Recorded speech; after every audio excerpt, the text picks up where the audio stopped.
Bonsoir, je suis ravie de vous accueillir pour ce nouveau numéro de notre fonction publique moderne et performante au service de tous, votre émission dédiée à la fonction publique. Depuis quelques semaines, nous explorons le thème de la formation des fonctionnaires et agents de l'État en Côte d'Ivoire. Aujourd'hui, nous irons à l'ENA pour parler de la formation continue des hauts cadres de l'administration publique ivoirienne.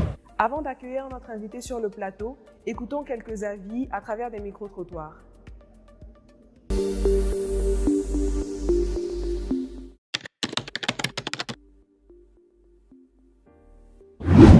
Bon, l'ENA, je sais que c'est l'école nationale d'administration, située plus précisément aux Deux Plateaux.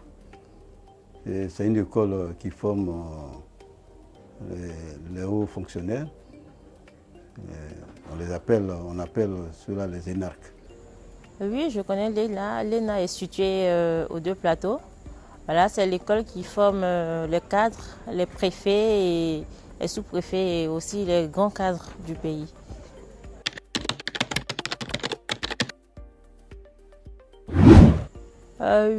Oui, je le sais parce que pour des cadres qui souhaiteraient monter de grade, voilà, se font former à l'école nationale d'administration. Oui, ça, je le sais. On peut être fonctionnaire et passer un concours et entrer à l'ENA. On peut être adjoint administratif, passer un concours pour être attaché ou secrétaire administratif, etc. On peut faire les finances, on peut faire les impôts, etc. Même la douane, les impôts, etc. Malheureusement, je n'ai pas bénéficié d'une quelconque formation. Bon, ça a été interdit aux enseignants à l'époque. Certains enseignants passaient et la plupart de ceux qui étaient admis, c'était les enseignants du secondaire ou du primaire. Et le ministre de la fonction publique d'alors a interdit aux enseignants de passer ce concours d'entrée à l'ENA. Qu'on soit enseignant ou pas, des concours professionnels, qu'on permette aux enseignants de passer. Parce que les meilleurs qui sont aujourd'hui et qui sont sortis de l'ENA, ils ont été des enseignants du primaire ou secondaire. Donc qu'on revienne à l'ancien temps, qu'on permette aux enseignants de présenter le concours. Aujourd'hui, nous accueillons Mme Nina Mollet, la sous-directrice de la formation à la direction de la formation continue de l'ENA.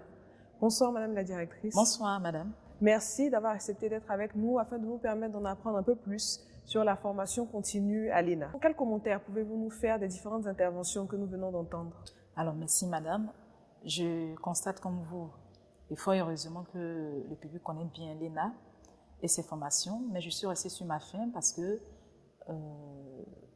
ils ne se sont attardés que sur les formations données aux élèves de l'ENA, tout en occultant la formation continue. C'est dommage parce que nous avons des formations de qualité qui sont données de manière professionnelle avec des enseignants, des formateurs outillés, expérimentés à la tâche.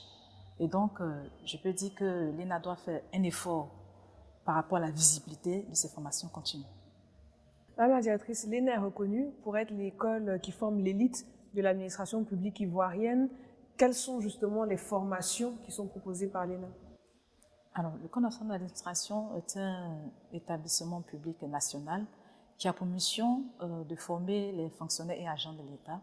Ces missions sont inscrites dans le décret numéro 2016-1155 du 28 décembre 2016 portant attribution, organisation et fonctionnement de l'École nationale d'administration.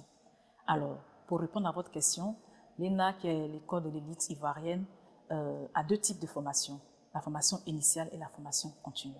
En ce qui concerne la formation initiale, cette formation est donnée aux élèves issus des concours d'entrée à l'ENA et cette formation regroupe trois cycles majeurs. Nous avons le cycle supérieur qui est formé en 30 mois, le cycle moyen supérieur qui est formé en 24 mois, le cycle moyen qui est formé en 20 mois. La formation de ces élèves est donnée en trois étapes majeures. La première étape, c'est la formation qu'on appelle le tronc commun. Et dans cette formation, ce sont des thématiques transversales que nous donnons aux élèves qui peut s'agir de l'économie, du droit, des finances publiques ou encore l'expression écrite et orale. La deuxième étape, c'est la formation des spécialités. Et cette formation, c'est une formation qui fait entrer les élèves en filière et donc l'élève sera formé dans son cœur de métier. C'est chaque année 11 administrations qui nous accompagnent, 11 administrations qui correspondent à 11 filières à l'ENA. Nous avons les impôts, les douanes, le trésor, les finances publiques. Nous avons aussi les affaires maritimes et portuaires, l'administration générale, le travail, affaires et sociales. Nous avons aussi la diplomatie. Mais depuis 2 ans déjà, nous avons 2 nouvelles filières qui sont rentrées en ligne de compte. C'est la filière santé et la filière ressources humaines. Après cette deuxième étape de formation, nous avons une dernière étape qui est la phase pratique, le stage. Le stage qui est donné à l'ensemble des élèves.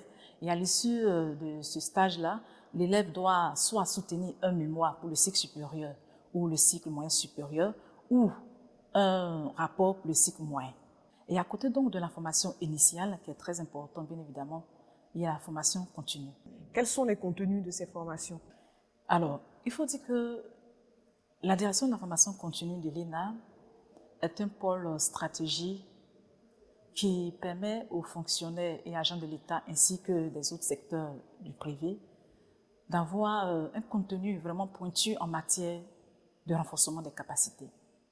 Alors, ce contenu est inscrit dans nos axes de formation qui représentent une gamme assez variée de thématiques actuelles, mais surtout axées sur l'environnement de l'administration. On peut citer entre autres la communication institutionnelle. On peut aussi citer la gouvernance inclusive, les problèmes liés aux gens. Pour faire un clin d'œil à l'agenda féminin, nous avons le leadership féminin. Et nous avons aussi, on va dire, la conception et le pilotage des politiques publiques, le management de la qualité axé sur l'usager client, pour ne citer que cela. Et est-ce que tous les fonctionnaires ont accès à ces formations ou sinon quelles sont les conditions pour pouvoir en bénéficier? Tout le monde peut bénéficier de la formation continue au niveau de l'ENA, que ce soit le secteur public que le secteur privé. Alors, à côté de nos axes de formation, quelques modules que je vous ai donnés tout à l'heure, nous avons un catalogue de formation qui inscrit tous les modules que nous donnons à l'ENA. Bien évidemment, ce n'est pas exhaustif.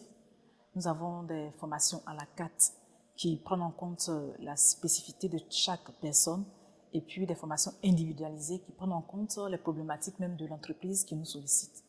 Et donc, chaque année, ce sont des personnes et des structures qui nous sollicitent pour les accompagner, soit pour tenir au mieux leur poste de travail, pour renforcer les capacités et pour se former en vue d'une éventuelle nomination.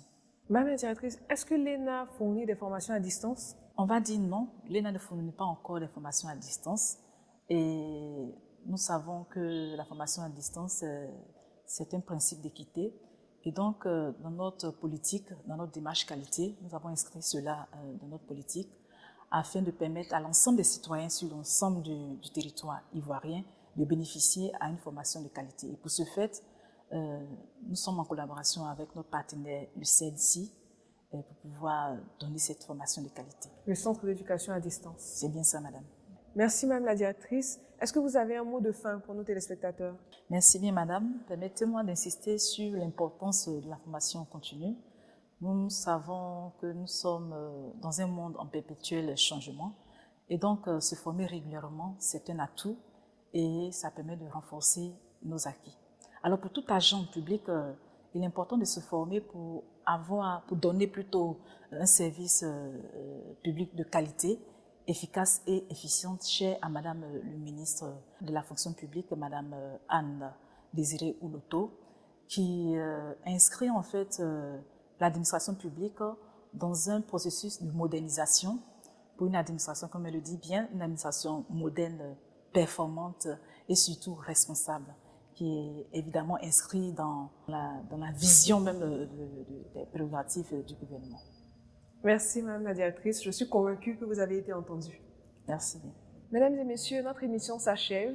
J'espère que les différentes interventions auront répondu à vos préoccupations et vous auront permis d'en apprendre un peu plus sur la formation continue au sein de l'ENA. Une information à vous communiquer. La date de clôture au concours d'entrée à l'ENA pour l'année 2023, initialement prévue pour le 31 mai 2022, a été prorogée au 19 juin 2022. Merci de nous avoir suivis et à très bientôt.